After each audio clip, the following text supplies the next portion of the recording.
Muy buenos días. Hoy es 8 de mayo del año 2025. Seguimos orando por nuestra hermana iglesia de Roma, que está en este momento eligiendo su líder. Es determinante para ellos y por la influencia que tiene esta iglesia en el mundo, es determinante también para el mundo la orientación que este nuevo líder quiera darle a más de 1.400 y algo de millones de católicos que hay en el mundo. Bueno, estamos hoy acá de nuevo dispuestos, como todos los días lo digo, a que Jesús reine en nuestro corazón. Él es el Rey de Reyes y el Señor de Señores.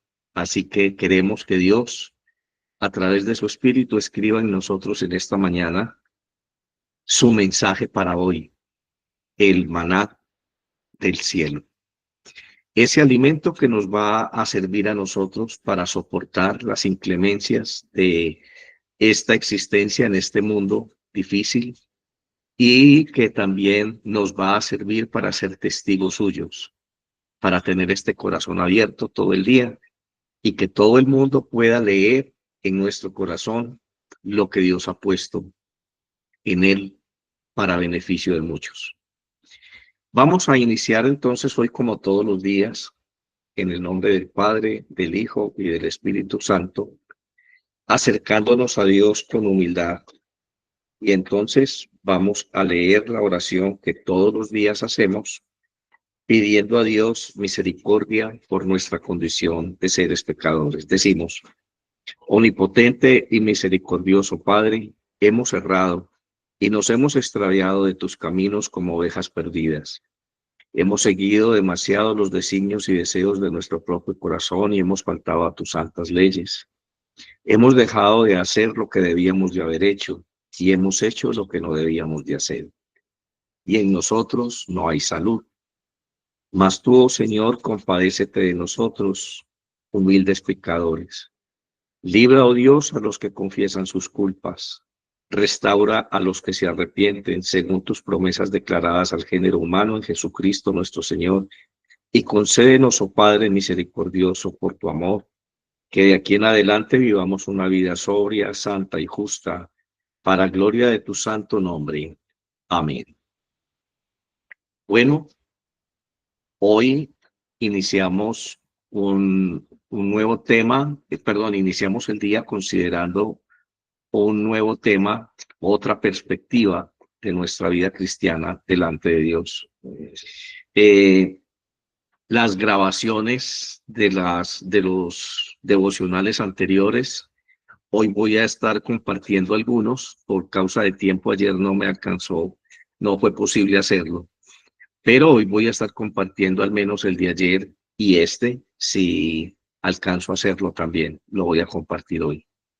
Quiero iniciar con ustedes un tema que siempre se ha dicho en el mundo cristiano, que ha sido, no sé hasta dónde ha sido bien enfocado o no, pero hoy quiero hablar con ustedes y compartir con ustedes acerca del reino de Dios. Iniciamos entonces haciendo una retrospectiva a lo que fue la experiencia del pueblo de Israel. Y quiero comentarles que Israel vino a tomar conciencia como nación, como es, no un estado, pero sí como nación, en la época del rey Salomón, muchos años después de los sucesos del pacto con Abraham, con Isaac y con Jacob. De ahí en adelante el pueblo de Israel era un pueblo nómada, se estaba moviendo permanentemente. Cuando Dios les dio la tierra prometida, trataron de establecerse de una manera más formal allí, pero siempre fue una lucha constante con sus enemigos por la tenencia de las tierras y cosas así.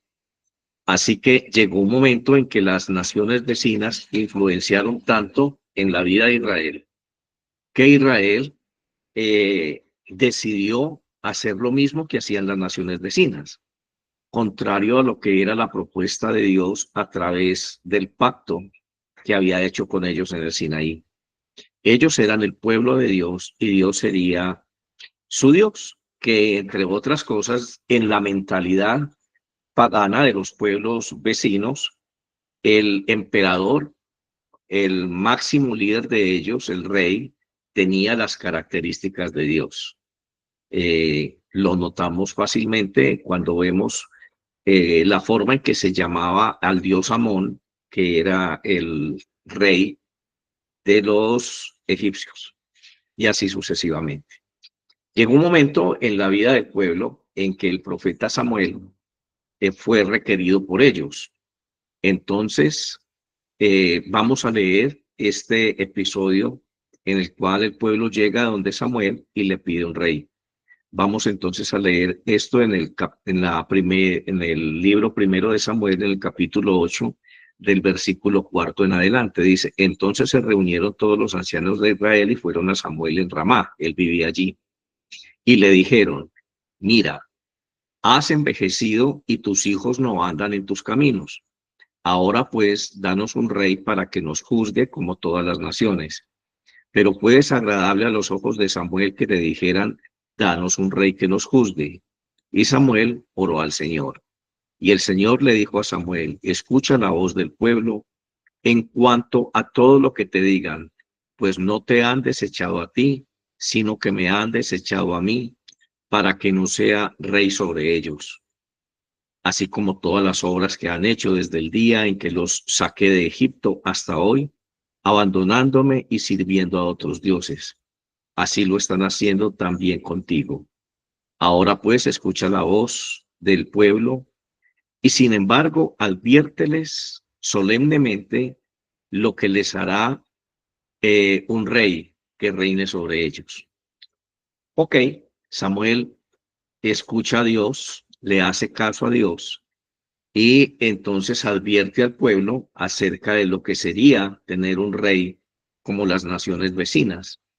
Les está hablando del tributo, les está hablando de la tenencia de las tierras, les está hablando de la condición que van a tener las mujeres, sus hijas. El rey era dueño de la vida, el rey era dueño de las hijas. Cuando una mujer era muy bonita, el rey la mandaba a llamar para que fuera parte de la corte de sus concubinas. El rey podía mandar a castrar a una persona y hacerlo un eunuco para que sirva en su harén personal. El rey era arbitrario. El rey a veces seguía las instrucciones de Dios y a veces no. La mayor parte de las ocasiones no siguió las instrucciones de Dios. El rey ocupó el lugar de Dios. Dios era el rey de Israel a través de la ley, a través del pacto. Por eso él le dice a Samuel, cuando Samuel le pregunta a él sobre la condición del pueblo, bueno, hazle caso a este pueblo porque ya no quiero discutir más con ellos. No te están rechazando a ti, sino que me están rechazando a mí. Vamos entonces en paralelo a leer en el Evangelio de San Lucas, en el capítulo 17, en el versículo 20, lo que después de muchos años de estos eventos, donde Israel pide un rey y entonces Samuel unge a Saúl como el primer rey de Israel, pasa toda una generación de reyes sobre Israel, unos buenos, unos malos, y allí vamos a encontrar en la lectura del Antiguo Testamento qué fue lo que sucedió. Pero los profetas seguían jugando un papel importante. Los profetas denunciaban la injusticia. Los profetas escuchaban a Dios y hablaban al pueblo. Algunos reyes se guiaban por la instrucción de los profetas, otros reyes no lo hacían o lo hacían a su manera, escuchaban al profeta a medias. Así que en el discurso de los profetas hubo un momento en la historia en que empezó a hablarse del reino de Dios, del Mesías prometido. Y entonces Israel entendió en medio de su angustia, porque su desobediencia los llevaba a ser víctimas de la tiranía y de la violencia de los pueblos vecinos. En algunas ocasiones estuvieron cautivos bajo el gobierno de naciones vecinas. Y en los días de Jesús no fue la excepción. El Imperio Romano los tenía sometidos a ellos. Pero Jesús en ese contexto histórico está hablando del reino de Dios, de ese reino que ya se había prometido a través de los profetas. Entonces, en el capítulo 17 de San Lucas, en el versículo 20, leemos lo siguiente. Dice así: habiéndole preguntado a los fariseos cuándo vendría el reino de Dios, Jesús les respondió y dijo: el reino de Dios no viene con señales visibles, ni dirán, mirad, aquí está, o allí está, porque he aquí el reino de Dios entre vosotros está.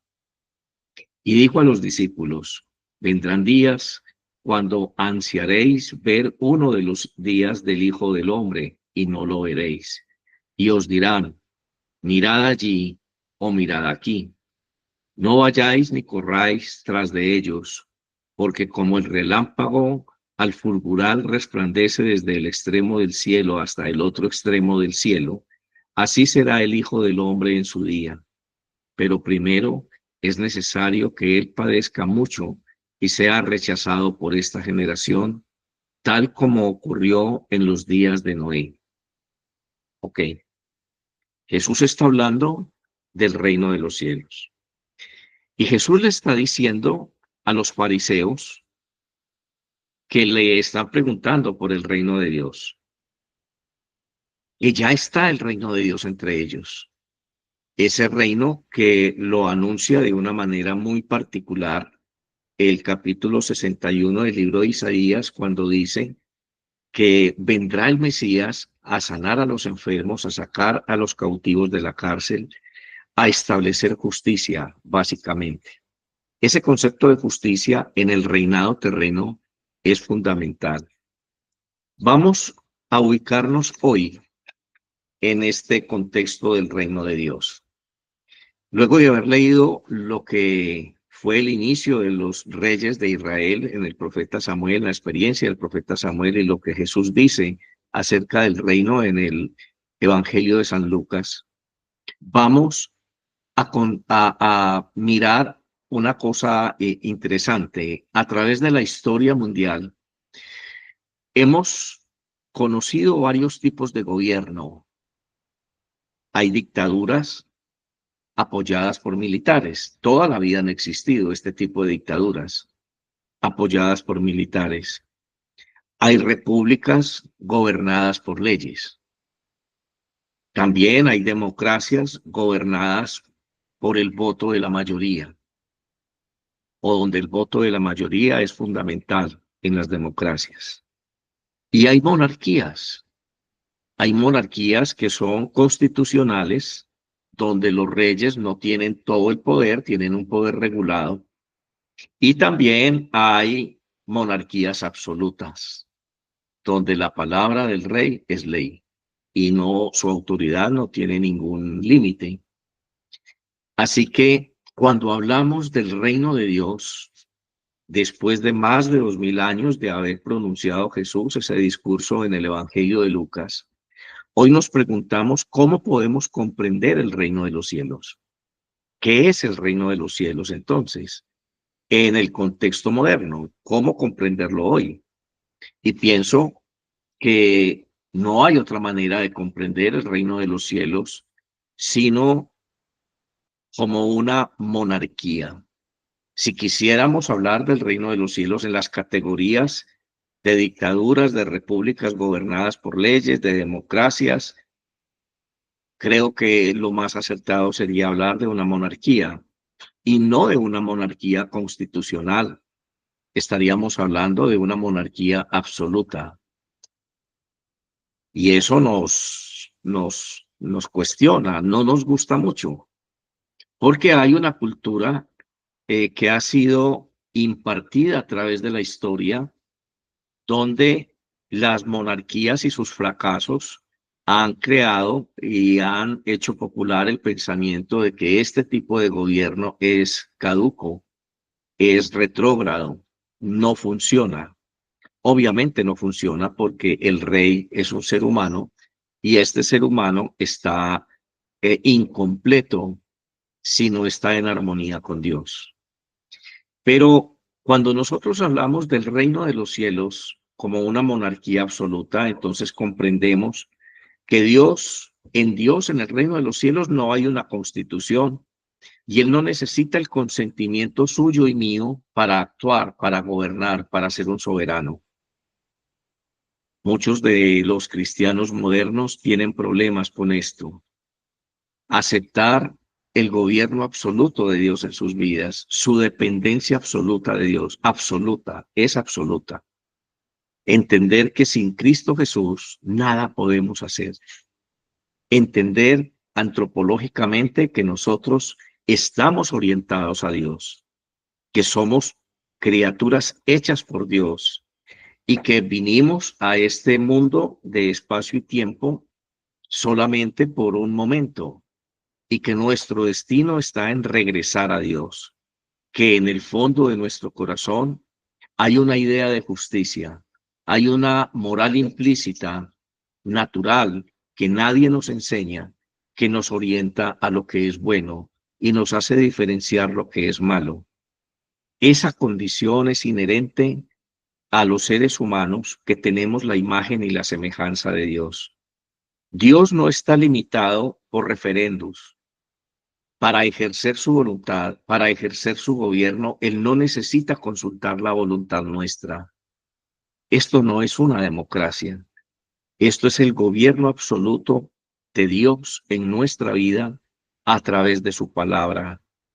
Y quien no acepte la soberanía de Dios en su vida, en su ser, en su actuar, en su forma de pensar, en su forma de ser, en su forma de relacionarse, entonces no es todavía parte del reino de los cielos. Será un simpatizante. Muchas personas anhelan al estar bajo la constitución y la forma de gobierno de los Estados Unidos. Y algunos luchan por ese ideal y cruzan la frontera de manera arbitraria o llegan allá con una visa con el fin de quedarse y establecerse allí. Y aunque estén allí, todavía no gozan de los beneficios plenos de ser un ciudadano americano. Hay muchas veces que nosotros encontramos en la iglesia personas similares.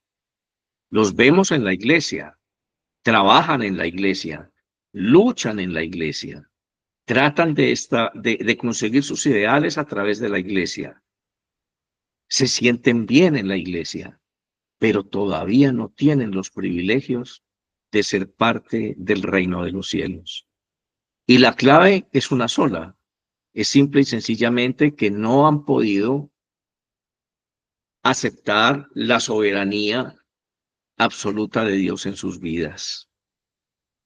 En toda monarquía hay dos virtudes que son indispensables para que esta monarquía prevalezca.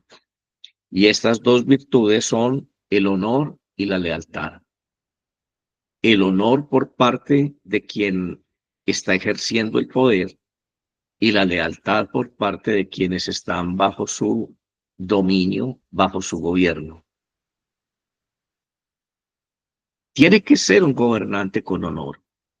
Tiene que ser un gobernante que haga justicia. Tiene que ser un gobernante que interprete la necesidad del pueblo, que trabaje por la necesidad del pueblo y no por lo suyo.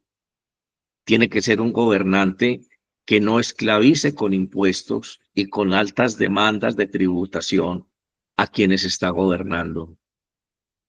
Tiene que ser un gobernante que no se robe el erario público. Tiene que ser un gobernante que necesariamente tenga en él el concepto de justicia divina, que tenga una conexión con Dios. El resto no va a poder gobernar con equidad a su pueblo. Entonces esto ha traído a través de la historia dolor, mucho dolor al género humano. La Primera, la Segunda Guerra Mundial, todas las luchas por la tierra, todas las luchas religiosas en el Oriente, toda la historia de la humanidad ha sido una historia de derramamiento de sangre, de lucha por el poder. de la ambición del hombre. Dios sabía esto y Dios no quería que su pueblo, el pueblo de Israel, estuviera enmarcado con estas características de los gobiernos que no tienen de los pueblos, perdón, que no tienen una relación con él. Dios sabía este problema, este flagelo de la ambición humana producto del pecado. Y quiso a través de la ley y quiso a través de los pactos que hizo con su pueblo Israel establecer un modelo diferente. Quizá anticipar lo que en un futuro sería el establecimiento del reino en la persona de Cristo Jesús. Pero Israel no lo entendió. Israel no quiso hacerlo. Israel estuvo siempre mirando como ejemplo la cultura foránea, la cultura de la idolatría, la cultura de alguien que no tiene una relación con Dios. Y veo con mucha preocupación cristianos en esta época, en nuestro país incluso, no sé en otros países, pero al menos en este país, personas utilizando la iglesia para poder conseguir sus propósitos políticos de poder personal y de poder terrenal, con la falsa idea de que cuando estén siendo parte del gobierno, entonces van a traer justicia. Y eso es emular a Cristo Jesús. Eso es decirle a Cristo Jesús, quítese de ahí, simplemente déme su aval, hablando en términos políticos, para yo poder hacer lo que usted quiere que se haga. Y no es posible compaginar la justicia humana con la justicia divina. Bien lo dice el profeta Isaías, porque todo concepto de justicia humana es un trapo de inmundicia delante de mí. Le dejo este texto para que usted lo busque en Google, porque todo concepto de justicia humana es un trapo de inmundicia delante de mí. Así que no veo muy claro con qué objeto algunas personas utilizan la iglesia como plataforma política para ser parte de los gobiernos de este mundo. No lo veo claro. Respeto mucho algunos partidos políticos que se declaran de orientación cristiana, pero no veo claro esa sinergia, porque como quiera que sea, el reino de Dios es innegociable. O estamos bajo el reino de Dios o estamos bajo la tiranía de una naturaleza caída que es la naturaleza humana. Jesús habló sobre el reino y declaró que había venido con poder y estaba en medio de los fariseos. Jesús vino hablando de un mundo diferente, de un gobierno distinto. Jesús vino demostrando que el poder que venía, que emanaba de este reino invisible, que sus interlocutores no podían percibir visiblemente, solo imaginarlo, solo idearlo y desearlo. Así que él vino echando fuera a los demonios, sanando a los enfermos, trayendo consuelo a los que estaban abatidos, trayendo luz a los que no tenían esperanza, perdonando los pecados. Un reino de misericordia y amor, de amor perfecto, algo que nunca podremos ver en los reinos o en las formas de gobierno humanas. No es el amor el que los guía. Aquellos que dicen que por amor a la patria y que todas esas cosas, habría mucho que cuestionar en esas frases que salen de sus labios. Hoy Jesús, después de su resurrección, es el Rey del cosmos invisible. En su glorificación, porque no es resurrección, sino glorificación, sino que uso el término para que ustedes me entiendan. A él le fue dado toda autoridad sobre las potestades del cielo y del infierno. Él es el Rey de Reyes y el Señor de Señores. Y Él dejó un legado escrito. Él dejó un camino marcado. Él dejó la esencia de su amor en la raza humana, que solamente podemos discernirla y comprenderla a través del sacrificio de la cruz. Ese Dios, hecho hombre, hoy nos está invitando a ser parte de su reino. Ese reino lo podemos definir en dos aspectos. El presente, ya y hoy, ahora, no es un reino imaginario. Es un reino que puede cambiar tu vida, transformar tu existencia. Es un reino que tiene la capacidad de darte una nueva oportunidad de volver a nacer. Esta vez ya no en carne, sino en el espíritu, y ser regenerado, ser cambiado. Nacer en ese reino implica aprender la conducta de ese reino. Las normas que provienen de ese reino ya están escritas. Es la palabra de Dios, una palabra perfecta, un amor perfecto, una justicia perfecta. Ese es el reino de Dios. Y también tiene una connotación escatológica, futurista. Ese reino va a ser completo cuando Jesús venga por segunda vez a establecerse, ahora sí, por la eternidad, a hacer justicia en este mundo, a decidir el destino de quienes no aceptaron ese reino, de quienes no aceptaron la propuesta histórica de Dios. Ser cristiano es tener una valoración clara de lo que Dios hizo después del pecado de Adán y Eva a través de la historia para culminar con la persona de Cristo Jesús. Necesitamos despegar de nuestra mente, separar de nuestra mente el concepto tan apegado que tenemos a la iglesia. La iglesia no es todavía el reino de Dios. Estamos como una franja del catolicismo en contra de toda afirmación de aquella iglesia que dice ser el reino de Dios en este mundo y quiere cogobernar con las naciones de este mundo, con los líderes políticos, y tiene intereses económicos igual que cualquier estado político. No era la idea de Dios. No era la idea de Dios. Nunca Dios quiso, a través de la historia, un estado teocéntrico, basado en una persona, no en él mismo. Él quería gobernar a su pueblo. Él quería dictar las normas de conducta morales y de conducta social.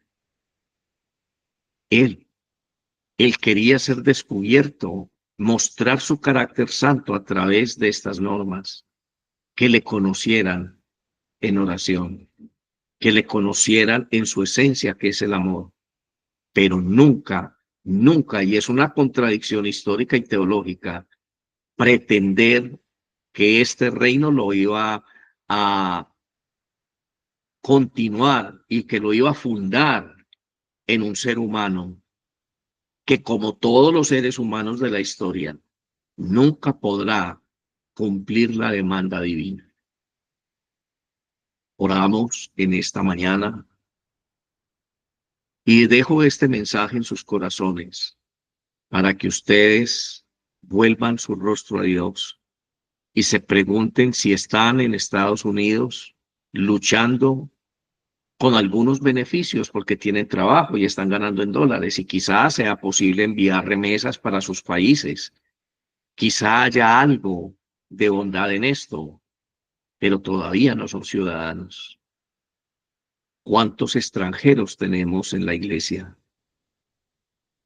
¿Cuántos están pretendiendo ser parte del reino de los cielos, pero no han aceptado la soberanía completa y absoluta de Dios en sus vidas? Padre, en el nombre de Jesús oramos y ponemos esta meditación que tú nos has dado en nuestro corazón y te pedimos que por favor abras nuestro entendimiento, que nos hables con claridad respecto a tu soberanía en nuestra vida, para que podamos entregarte no solo nuestro futuro junto a ti, el futuro de nuestra alma, sino también las circunstancias particulares que nos afectan en el día a día mientras estamos en este mundo que no te conoce. Ayúdanos, oh Dios, con nuestro testimonio a dar testimonio de este reino invisible que ya gobierna nuestras vidas y que tanto necesita el prójimo en medio de sus aflicciones, de sus sufrimientos y de sus angustias.